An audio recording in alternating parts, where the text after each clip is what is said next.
Hi everyone. Welcome back to the video on my channel. Yeah, I'm gonna start reading another book. The book is called Play Ball by Dean Hughes.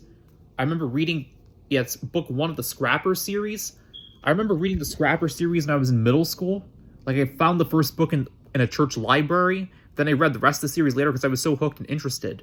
But let's read the series and let's read it for ourselves and see how entertaining it is and relive those memories. So yeah, chapter 1, page 1. Oh yeah, let's read the synopsis first. Robbie Marquez, third base. All Robbie wants to do is play baseball. When he and his best friend Trent miss the deadline for signing up for the summer league, they have to scramble to put a team together. Unfortunately, the group they assemble includes a loudmouth girl who challenges Robbie for his beloved shortstop position, but an even bigger problem is a lie on which the Scrappers are based on, which could strike out the team before their first game. The Scrappers, 9 kids fighting for a shot at the championship.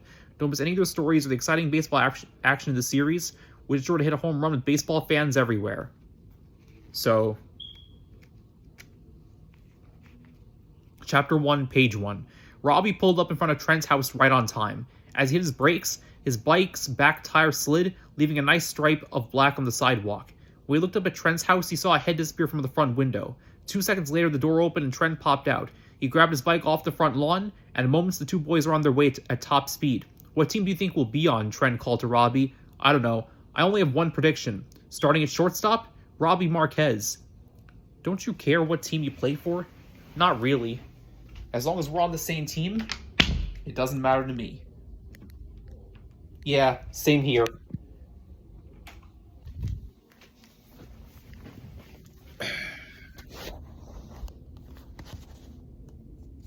In a few minutes, the boys pulled up in front of the little building that housed the Wasatch City Recreation Department. It was next to the town park with its complex of baseball and softball diamonds. Beyond the park was Mount Timpanogos, part of the Wasatch Range of the Rocky Mountains in Utah.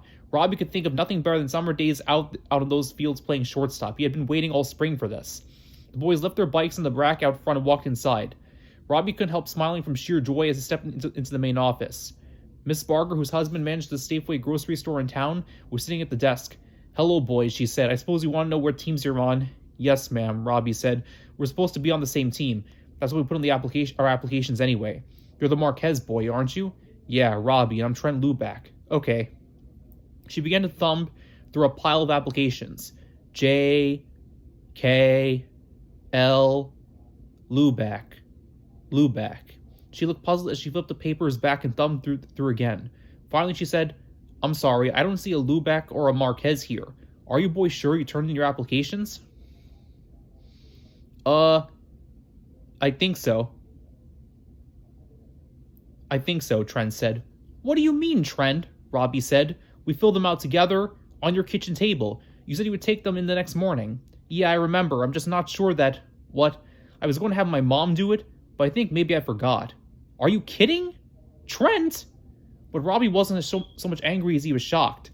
"No baseball this summer?" He suddenly felt sick. "Mrs. Barker," he said, "are we too late now?" "Technically, yes."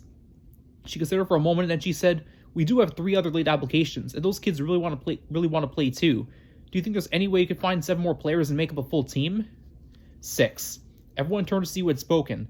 Wilson Love was standing just inside the office door, where he apparently had been listening. He was a huge kid and a pretty good athlete. He and Robbie had played baseball together the year before. "Hi, Robbie," Wilson said. He walked to the desk. "I wasn't going to play this year, but there's nothing else to do." He looked at Miss Barker. "I still want to get on a team if I can. Well, if you boys can find enough kids for a full team, we could still fit you in. I'll take the applications today, but I've got to have time to rework the schedule." "By what time?" She leaned back and thought. She was a big woman with round cheeks and a nice smile. 2 o'clock would have to be the latest, she said. Robbie looked at Trent and Wilson. "Do you think we can find that many guys by then?" Wilson shrugged. "We can give it a shot, I guess." Robbie asked Miss Barker for 6 applications, which he placed in a folder and handed to him. "I can't believe I forgot," Trent said as the boys walked outside. The truth was, Robbie had no trouble believing it. Trent was always forgetting things, like his homework. "Don't worry about it now," he told Trent. "We gotta find 6 players fast. What time is it now?" Wilson looked at his watch. "Almost 10. We got 4 hours. "Why don't we each go home and start calling everyone we can think of?" Robbie suggested. But Trent said, "We know the same guys. Let's work together." Actually, that was a better idea. But Robbie wanted to do the talking. Trent wouldn't push hard enough. I'm not going to do it on the phone, Wilson said. I'm going to go strong-arm some of my friends, tell them they got to come through for me. He laughed in his deep voice. Okay, let's meet back here at 1 o'clock and see how we're doing. Robbie was feeling a little bit more hopeful now, but he was still worried. He lived for baseball, read the sports pages, collected cards, memorized stats. He just couldn't miss a season of play. At least the phone campaign started out well. Right away, Robbie got a hold of a couple of kids he knew from his neighborhood, Martin Epting and Chad Corrigan. Martin and Chad were actually lousy at sports, but all Robbie needed for right now were guys willing to play, not superstars. He talked them both into signing up, and Trent took applications to them while Robbie stayed on the phone. But Robbie picked up nothing but strikeouts after that. Everybody had a reason he couldn't play. By the time he and Trent headed back to the league office, they were praying that Wilson found more guys than they had. As Robbie and Trent pulled up to the office, Wilson yelled to them from the bleachers beside one of the softball diamonds where a team was practicing. As they approached him, he shook his head. "Sorry guys, I only got one," he said.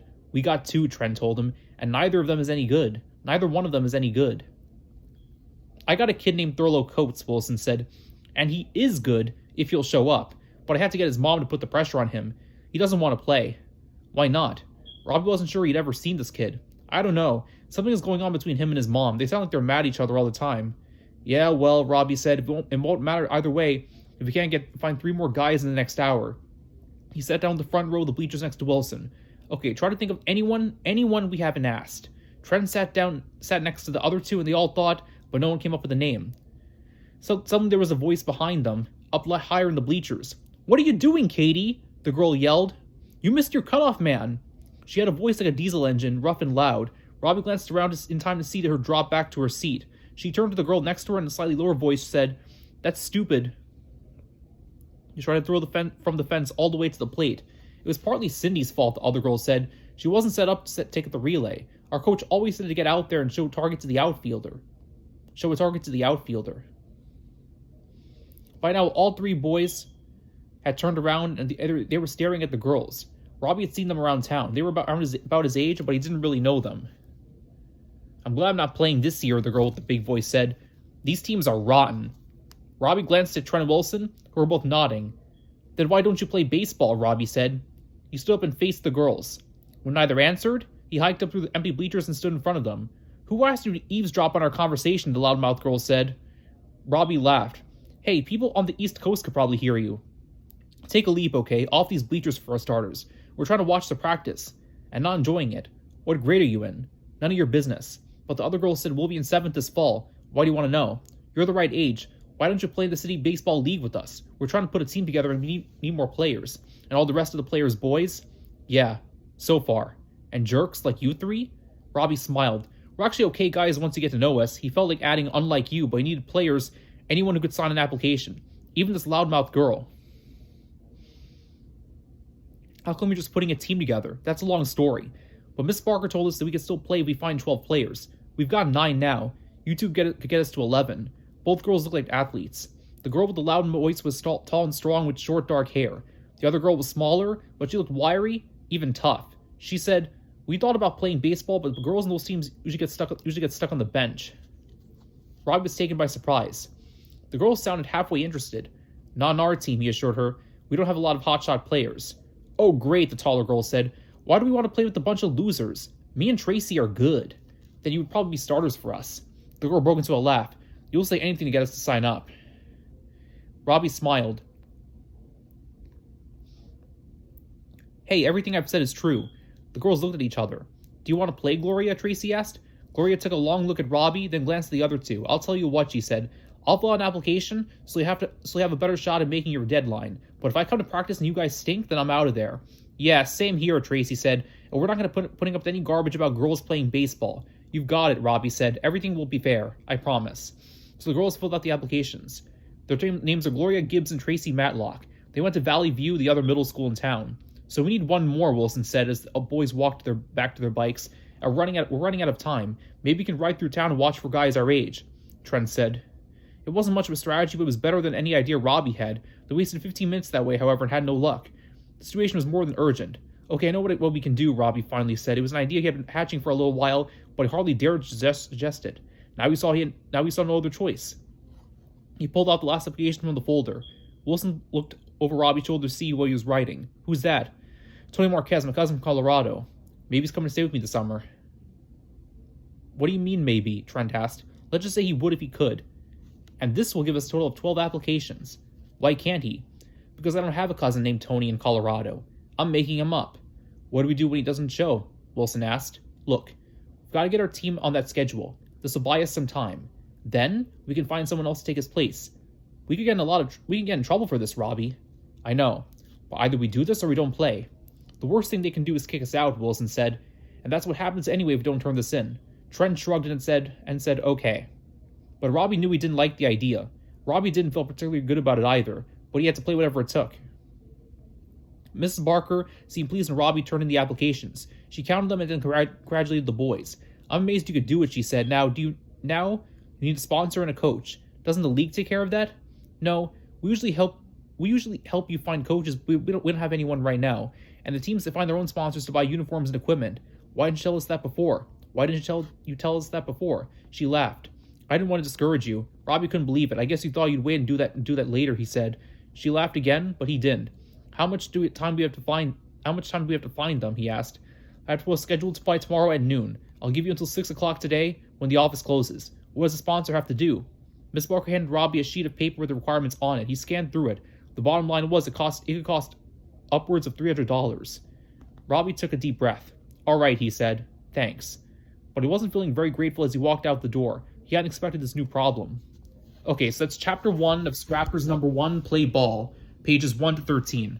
Take care, everybody. Another video from my channel.